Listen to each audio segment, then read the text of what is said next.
Hello बच्चों, क्या हाल चाल? बढ़िया, एकदम मस्त। तो बच्चों, ये जो आज का वीडियो है वो है आपका ग्रेविटेशनल पोटेंशियल एनर्जी का ये सेकंड वीडियो है बच्चों।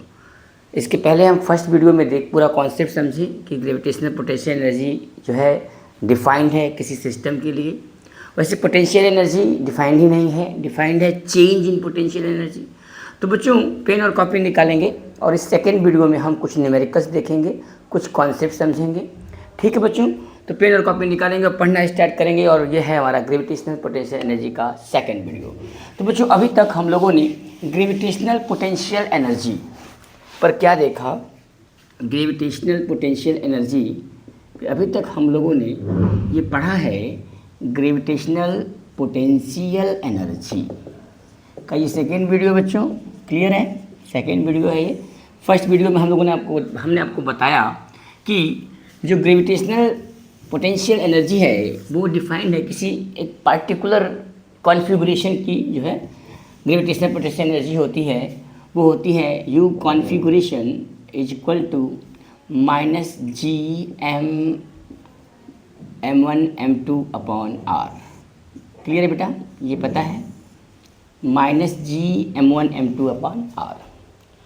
बच्चों, जो ये कॉन्फ़िगरेशन का जो ग्रेविटेशनल पोटेंशियल एनर्जी है एक्चुअली होती है चेंज इन पोटेंशियल एनर्जी। क्या होती है बेटा?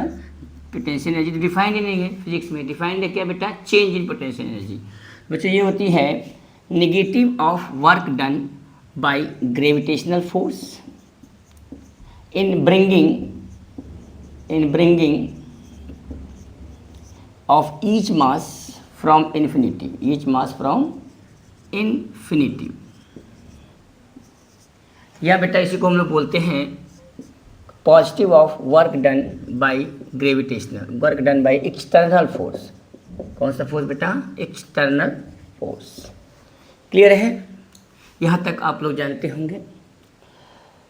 तो बच्चों, जो ग्रेविटेशनल पोटेंशियल एनर्जी है वो एक सिस्टम्स के लिए डिफाइंड है। किसी सिंगल मास की पोटेंशियल एनर्जी नहीं होती है।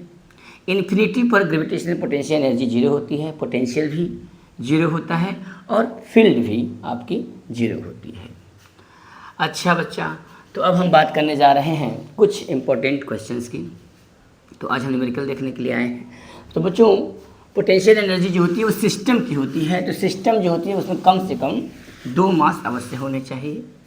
ठीक है बेटा? जैसे मान लीजिए एक मास है m यहाँ पे, एक मास है m यहाँ पे और एक मास है m यहाँ पे। इनके बीच का जो डिस्टेंस है ये m1 है, ये m2 है और ये m3 है। ठीक है बच्चों? ठीक है बच्चों। अच्छा, इसके बीच का डिस्टेंस r12 और r13। इस सिस्टम ऑफ मास, ये सिस्टम बना, m1 m2 का एक सिस्टम बना, m2 m3 एक सिस्टम बना और m1 m3 एक सिस्टम बना। ठीक है बेटा? ये हो जाएगा mr23 और ये इनके बीच का डिस्टेंस है r12। तो बच्चों, जो पोटेंशियल एनर्जी होती है वो क्या होती है बेटा? एक स्केलर क्वांटिटी होती है। क्या होती है? एक स्केलर क्वांटिटी होती है और हमेशा नेगेटिव होती है। तो ये भी जानते हैं आप, जो चेंज इन पोटेंशियल एनर्जी होती है, ग्रेविटेशनल पोटेंशियल एनर्जी, वो हमेशा नेगेटिव होती है। तो बच्चे, सिस्टम की पोटेंशियल एनर्जी क्या हो जाएगी? सिस्टम की जो पोटेंशियल एनर्जी होगी बेटा, यानी U12 plus U12 plus U13 plus U23। तो बच्चों और U12 कितना हो जाएगा? माइनस जी, इनके बीच का डिस्टेंस ये दिया हुआ है। तो क्या लिखेंगे? इनके बीच का पोटेंशियल एनर्जी क्या हो जाएगा बेटा? Minus G m1 m2 upon r12। Similarly U13 का क्या हो जाएगा? G m1 m3 upon r13। Similarly minus G m2 m3 upon r23। इस तरह से हम लोग पूरा सिस्टम की पोटेंशियल एनर्जी फाइंड आउट कर सकते हैं। मान लीजिए बेटा कि मान लो बच्चों ये कोई मास है, अलग अलग मासेस हैं, अलग अलग डिस्टेंसेस हैं। एक इक्विलेटरल मान लीजिए एक मास है, ये देखिए सिस्टम बना रहा हूँ मैं।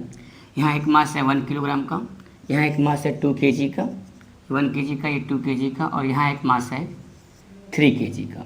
ठीक है, और ये एक जो है इनके बीच का डिस्टेंस है 1 1 1। ठीक है, 1 1 1।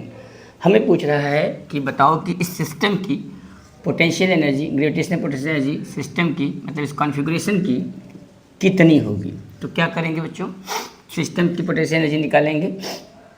You configuration of this statement, you configuration निकालेंगे बच्चों।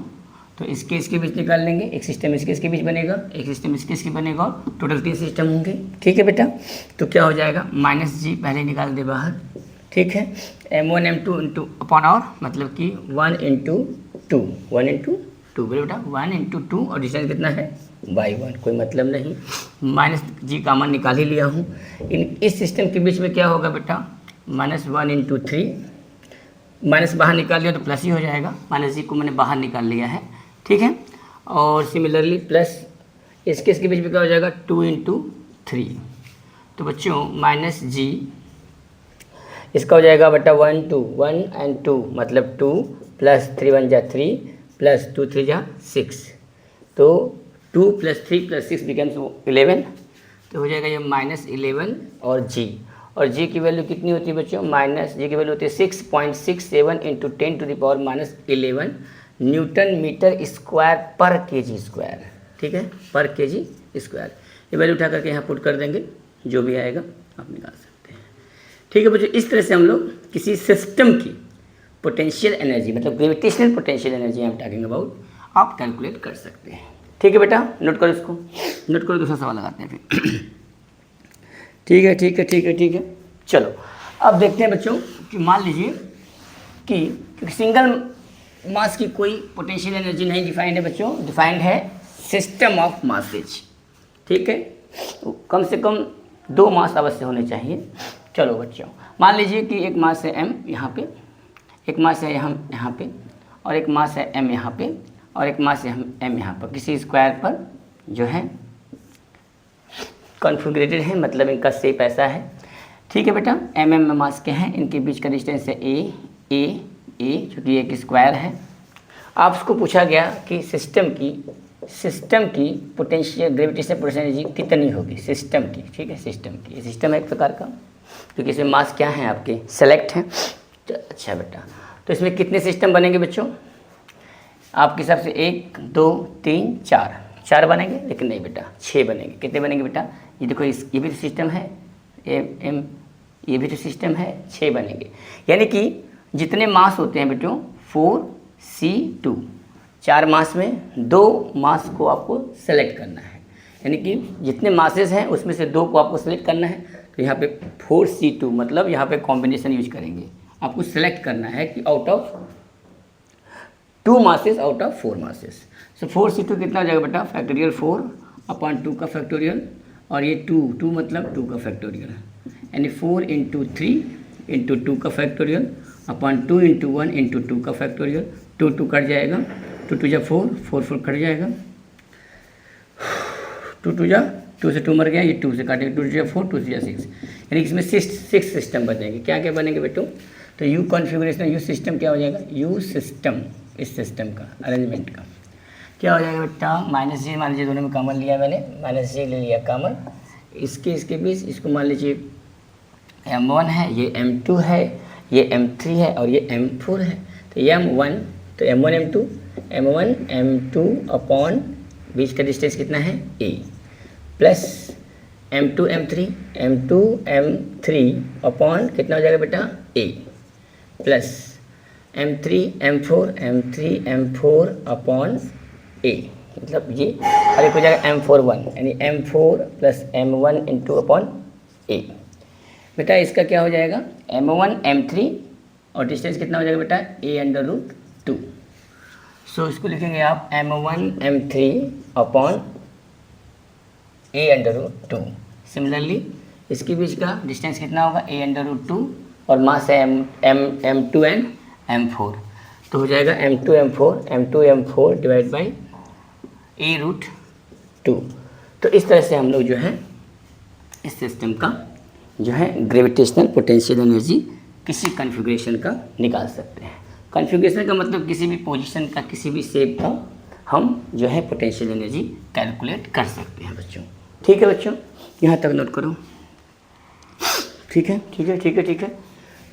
तो ये जो है सिस्टम निकालने का तरीका है। जितने मास होंगे उन सब मास में से दो दो का सिस्टम बना लेंगे, दो दो मास का, और उसका निकाल देंगे कॉम्बिनेशन। सेलेक्ट करने का तरीका है ये, कितने सिस्टम बनेंगे। जैसे मान लीजिए कोई हेक्सागन होता, सपोज दैट ये हेक्सागन है, ठीक है, ये एक आपका हेक्सागन है। तो एक मास यहाँ पर, यहाँ पर, यहाँ पर, यहाँ पर, यहाँ पर, टोटल कितने मास हो गए बेटा? 6। तो 6 में से आपको चूज करना है 2, 6C2। 6 मतलब क्या हो जाएगा बेटा? ये होता है आपका NCR बोलते हैं, NCR कॉम्बिनेशन। क्या होता है? फैक्टोरियल n अपॉन r का फैक्टोरियल, कोष्ट में n माइनस r का फैक्टोरियल। ठीक है, थोड़ा मैथ पढ़ लेते हैं।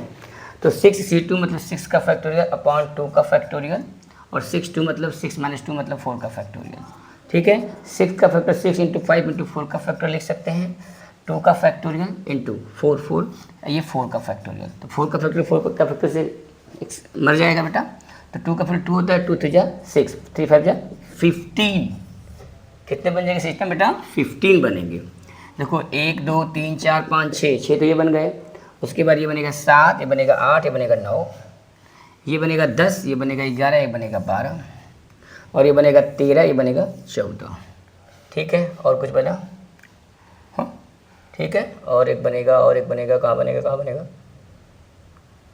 ये बन गया, ये बन गया। ठीक है, तो 15 बन गए। ठीक है, गोल लीजिए, 6 ये हो गए, एक ये बनेगा। ठीक है, 15 बन गया total. So this is the 15 configuration system बन जाएगा। ठीक है, तो इस तरह से हम लोग जो है सिस्टम का ग्रेविटेशनल पोटेंशियल एनर्जी किसी कॉन्फ़िगरेशन का निकाल सकते हैं। ठीक है बेटा, निकाल सकते हो आप लोग। ठीक है, तो बच्चों ये बात समझ में आई कि जो पोटेंशियल एनर्जी होती है, चेंज इन पोटेंशियल एनर्जी, क्या डिफाइंड है बच्चों? चेंज इन पोटेंशियल एनर्जी वो क्या होती है? Change in potential energy delta U is equal to negative of work done by gravitational force, या इसी को बोलते हैं plus work done by external force. ये हमेशा याद रखेंगे बच्चों। मान लीजिए कि इन्फिनिटी पर दो मास हैं m1 एंड m2। मैं प्रूफ करता हूँ शॉर्टकट मेथड से, m1 m2। ठीक है, और यहाँ पे एक पॉइंट है, मान लीजिए यहाँ पे। ठीक है, ठीक है, पॉइंट है यहाँ पे कि मास m1 को जब हम ले करके यहाँ से आए बच्चों, मास m1 जब यहाँ पे आएगा, यानी work done by external agent, work done by external agent from bringing mass m1 from infinity to this point that will be equal to 0। तो कि सिंगल मास का जो पोटेंशियल एनर्जी होती है वो 0 होती है, इसलिए work done by external agent क्या हो जाएगा? 0 हो जाएगा। ठीक है, 1 को इसने इस मास को लाने पर। सिमिलरली बच्चों सेकेंड मास को अगर हम लेके आ रहे हैं, m1 मास यहाँ पे आ गया बेटा, और यहाँ से r डिस्टेंस पर, यहाँ पे r डिस्टेंस पर इस पॉइंट पे हमें m2 मास को लेके आना है। तो भाई work done by external agent, work done by external agent in bringing mass to from infinity to that point. Mass को कहाँ से लेके आना है? इन्फिनिटी से लेके आना है। किसी भी मास को कहाँ से लेके लाएंगे बेटा? इन्फिनिटी से। क्यों? क्योंकि इन्फिनिटी पर जो है फील्ड भी 0 होता है, पोटेंशियल भी 0 होती है, और आपका पोटेंशियल एनर्जी भी 0 होती है। तो क्या हो जाएगा? 2 निकालने का सबसे आसान तरीका बच्चों, m into delta we. m क्या है बेटा? m वो मास है जिसको आप इन्फिनिटी से लेके आ रहे हैं, और डेल्टा वी होता है बच्चों change in potential. That means change in potential means potential difference, means final potential minus initial potential. तो बच्चों किस मास को आप लेके आ रहे हैं? सेकेंड मास को। फर्स्ट मास तो आपका यहाँ से आ गया है, आप सेकेंड मास को इस पॉइंट पर लेके आ रहे हैं m2 को। तो बेटा यहाँ आएंगे m2, और कहाँ से कहाँ तक लेके आएंगे बेटा इसको? डेल्टा फी मतलब फाइनल माइनस टू इनिशियल। तो फाइनल क्या है बेटा? यहाँ पे r है, मतलब r पे पोटेंशियल मतलब VR, माइनस कहाँ से लेके आ रहे हैं बेटा? इनिशियल पोटेंशियल क्या है? V infinitive. क्लियर है बेटा?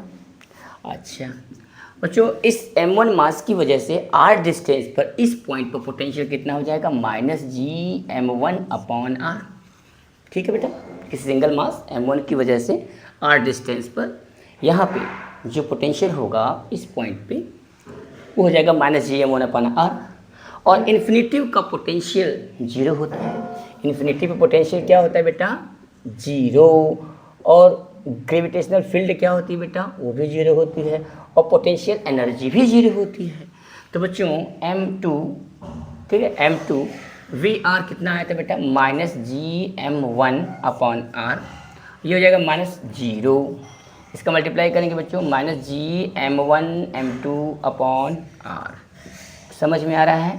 यानी work done by external agent, work done by external agent in bringing mass m2 2 को लेकर के यहाँ पर आ रहे हैं। अच्छा बच्चा, तो इस पॉइंट पे जो है आपका चेंज इन पोटेंशियल कितना होगा? चेंज इन काइनेटिक एनर्जी मतलब फाइनल माइनस इनिशियल, ये ना तो है बेटा। Change in potential energy, change in gravitational potential energy, final potential energy minus initial potential energy. यानी कि बच्चों, यानी कि फाइनल कितना है बेटा? ये है। और इनिशियल कितना है? 0। इन्फिनिटी इनिशियल कहाँ से ला रहे हैं? Work done by external agent कहाँ से ला रहे हैं? इन्फिनिटी पे। तो इन्फिनिटी पे हो जाएगा 0 और फाइनल कितना आया बेटा? Minus Gm1/m2। तो बेटा ये हो जाएगा डेल्टा U हो जाएगा minus Gm1m2 upon r, that will be equal two plus work done by external agent. क्योंकि जो ग्रेविटेशनल फोर्स है बेटा वो क्या होता है? वो आपका एक so always keep in mind that work done by external agent equals to negative of work done by gravitational force and that is equal to the change in gravitational potential energy। चलो बेटा एक question और देखते हैं, एक question और करते हैं जो कि बहुत ही प्यारा क्वेश्चन है। अब जैसे मान लीजिए कोई सिस्टम दिया है हमको, कोई कॉन्फ़िगरेशन दिया हुआ है। जैसे मान लीजिए ये 3 मास हैं। जैसे मान लीजिए मास है यहाँ पे m, यहाँ पे मास है m, यहाँ पे मास है m, ठीक है बेटा। और ये जो है एक इक्विलेटरल ट्रायंगल की वर्टिसेस पे रखे हुए हैं ए। अब इस तीनों मास जो है ग्रेविटेशनल फोर्स से पूरा टाइटली बाउंडेड है, ठीक है बेटा। क्या है? टाइटली बाउंडेड है। तो ये अपने आपस में तो हटेंगे नहीं। हमने क्या किया कि इसको फोर्स लगाया और इसको खींच के थोड़ा बड़ा कर दिया, इनका का डिस्टेंस हमने बढ़ा दिया। जैसे मान लीजिए यहाँ पे मास अब इनका जो हो गया, ये हो गया मास m, ये मास m और ये मास m। जो इनका वर्टिस a था इसको मैंने 2a कर दिया, 2a कर दिया और 2a कर दिया। तो बच्चों इस मास को खींच करके इतना वर्क करने में हमें कितना वर्क डन हमको आवश्यकता पड़ेगी? वर्क डन मतलब बाई अस, हमने जो वर्क किया है इसको खींच करके इतना बड़ा करने में, ठीक है। आपस में तो होंगे नहीं, क्योंकि आपस में क्या है? टाइटली तीनों मास क्या है? ग्रेविटेशनल फोर्स से क्या है? अटैच्ड है, मतलब बाउंडेड है। हमने इसको क्या किया? मतलब एक्सटर्नल फोर्स लगाया और एक्सटर्नल फोर्स लगा करके इनको खींच करके इनके डिस्टेंस को हमने बढ़ा दिया। तो हमें कितना वर्क डन करना पड़ेगा? Work done by external agent कितना होगा ये हमको बताना है।